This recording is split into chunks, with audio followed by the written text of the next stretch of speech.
Greetings, everyone. I'm just going to go over tonight a few things that I have recognized as similar in mind control and cults, which they all go hand in hand, of course.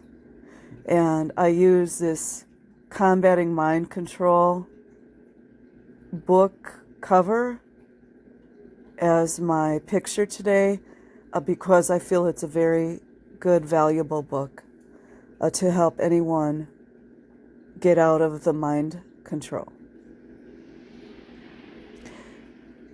So,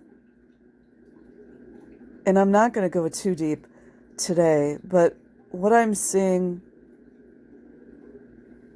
as far as patterns that are similar with mind control and cults is there's always an us versus them. And also, too, Daniela Mestenik Young, who escaped from the Children of God cult, has a book called Uncultured. Very, very good book. Highly recommend. She really went through a lot, and she is 100% a scholar, and she's doing everything in her power to try to help people understand cults, the mind control, as well as deprogram some of the people that have gone through that. And she lists, I forget exactly how many, but about 10 different characteristics of cults. I have trouble remembering them because of the way they're listed, but I know us versus them is huge. And we could even see that utilized in the last 3 years. You don't do this, you're bad. If you do this, you're good. You mean, the dead people. So, I mean, this actually, if I think about it, this could be something that happens even in high school. Like in a peer group. When people are getting peer pressure, if you don't do this, then you're a loser. Like drinking parties. You don't wear a certain kind of clothing, whatever it is. We're actually surrounded by this us versus them. We are surrounded by this. And it's prevalent in any type of narcissistic relationship. And you can take the word narcissist out if you want to, but any type of manipulative or abusive relationship between a person who's dominating or domineering over one person, they use this technique too, the us versus them. Triangulation. So I don't want to go too deep in the narcissism, but I'm just saying that the techniques are the same.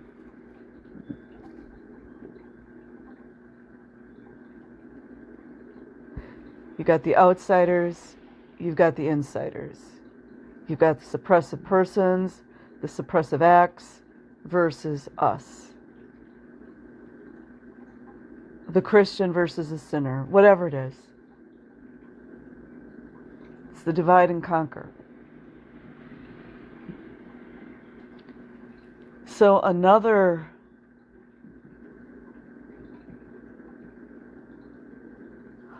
pattern that I'm reading about, as well as a similarity that I had seen when I was studying and researching into victims of satanic ritual abuse. And there's similarities and there's differences because the heinous, torturous acts and rituals that they go through would fracture anyone. But what I'm seeing a lot of, especially in the most recent book that I'm reading with terror and brainwashing, love, terror, and brainwashing, is that all of these cults, whether they are professional with the ABC alphabets cities, or if they are somewhat organic, they all use tactics to disassociate people.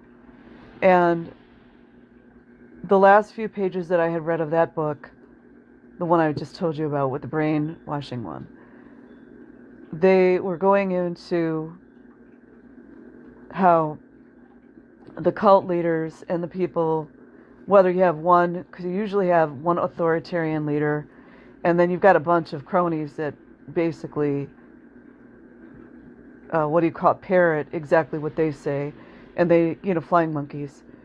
And they use these tactics to separate people, whether they're children in the Mujahideen or some of these other, like the child soldiers. They want to separate the subject, or you, if you're in it, from your emotions and from your thinking thoughts. They want to completely sever any type of cognitive abilities that you have to think freely, to think on your own. And I remember one excerpt was talking about, I believe it was a child soldier who was told, well, he was kidnapped from his family, and then they do all these awful things to these children, and then the leaders tell the children, forget everything that happened before this day. So any kind of history you had, whether it's your parents that you miss, that you loved, whether it's your dog Fluffy, whatever it is, you're supposed to just erase it. Which again goes into the MK Ultra and the mind control.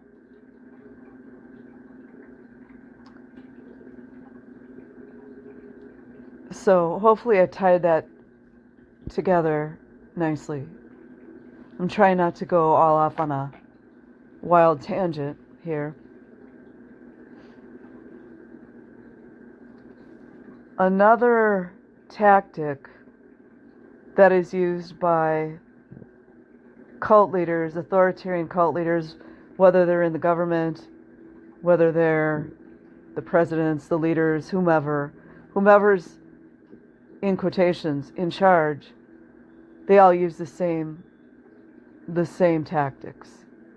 Sleep deprivation is absolutely huge. It is huge. And not to keep continually bringing it up, but because I was in the military almost 6 years, I remember as a young person not understanding what was going on when I was in basic training, because they keep you up. I mean, they keep you up longer than I ever remember being awake. And because you're young and strong, you can take it. But they'll also use the sleep deprivation and physical exhaustion. So, of course, the physical exercise you do in the military, I think, for the most part, is actually beneficial to you. Because what you're really preparing for is war. But, you will become stronger. But then, in these cults, like the religious cults, they do this a lot in the Jehovah's Witness, the Mormons. And I want to say, I'm not like shading all you guys, because I know a lot of you are good people. So please, I don't want everybody taking this real personal. I'm just talking about mind control techniques and cult tactics, or cult leader tactics, just in general. So is manual labor. So of course we know a lot of these cultic groups use child labor, which, interestingly enough, nobody ever seems to get prosecuted for it. Can't imagine why that would be. So if you can keep a person or a child so exhausted, so sleep deprived, they don't hear him or her, he or she, I should say, they don't have enough time to think about anything. And thinking freely is very much dissuaded. So let's say Scientology, you would be called a suppressive person. You're committing a suppressive act. You will get auditing, knowledge reports. What is that other, they call it, I can't think of it right now. I'll think of it later, but they give you a bad mark, right? Even when you think about children that go into those, what are those schools called? For delinquent children, like supposedly delinquent children. And then they give you demerit points. And I can think of also, too, my father was in Catholic school back in the old days. You didn't do everything that the nuns say. They would make the child put their hands out and they'd hit him with a ruler. So, physical exhaustion, sleep deprivation, discouraging freedom of thought. Another huge tactic or rule, whatever you want to call it, is you cannot question anything.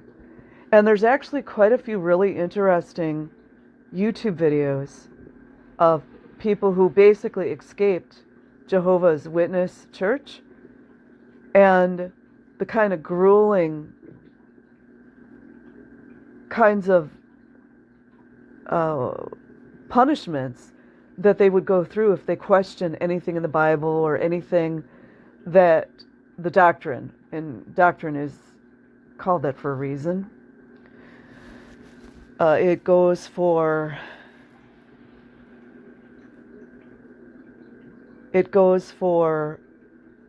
I remember Paris Hilton, this is actually very interesting. Paris Hilton explained how when she was young, she was causing a lot of trouble, which a lot of teenagers do. And her parents were kind of they were like beside themselves. And they put her in one of those, it was actually really awful. They put her in one of those, I don't know, it wasn't a prep school. It was a school where misbehaving teenagers went, which we all know how many horrendous abuses happen in those places. And it's always like the way the abuse occurs, it's always the same.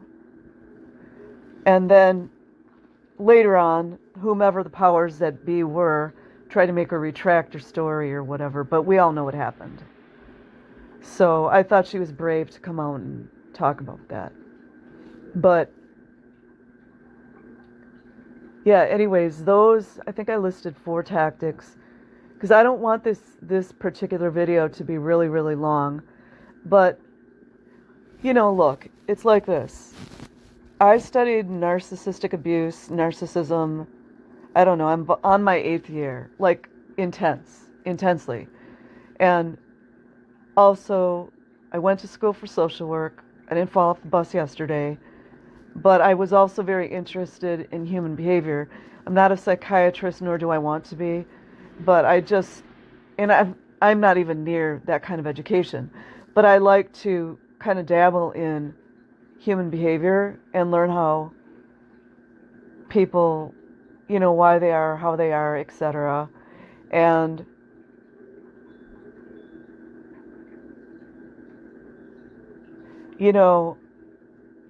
if to make it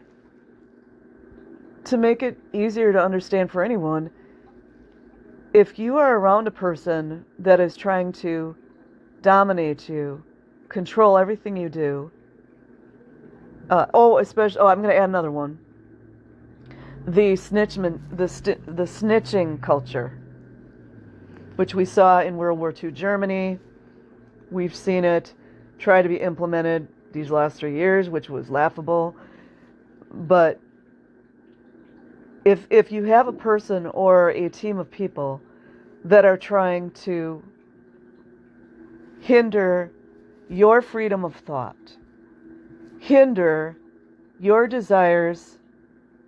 Let's say you're 17 and you have a dream, you want to be an actor, or you want to be a famous singer, or whatever it is that you want to do, and they're giving you every reason in the world why you don't want to do that, why you want to be a Sea Org member and stay there like a prisoner for your whole life, whatever it is. At the end of the day, if somebody is trying to make you use your mind, think thoughts that were not yours originally, that is, it could be cultic if you're in a cultic environment where they're making you go against your own will. They're guilting you for everything. It's another tactic. And then if it happened to be a one-on-one relationship, your boyfriend, girlfriend, mother, father, son, father, mother, daughter, whatever it is,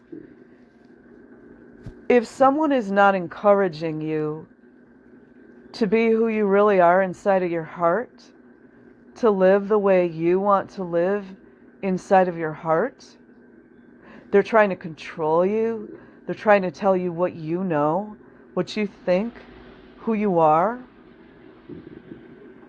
that is controlling, that is manipulative, that is narcissistic, and that is cultic. And that's where I'm going to end it tonight. I hope this is beneficial, and I highly recommend, if you're in a cult environment, to purchase this book. You can get it really reasonably on Thrift Books. Combating Cult Mind Control. Peace.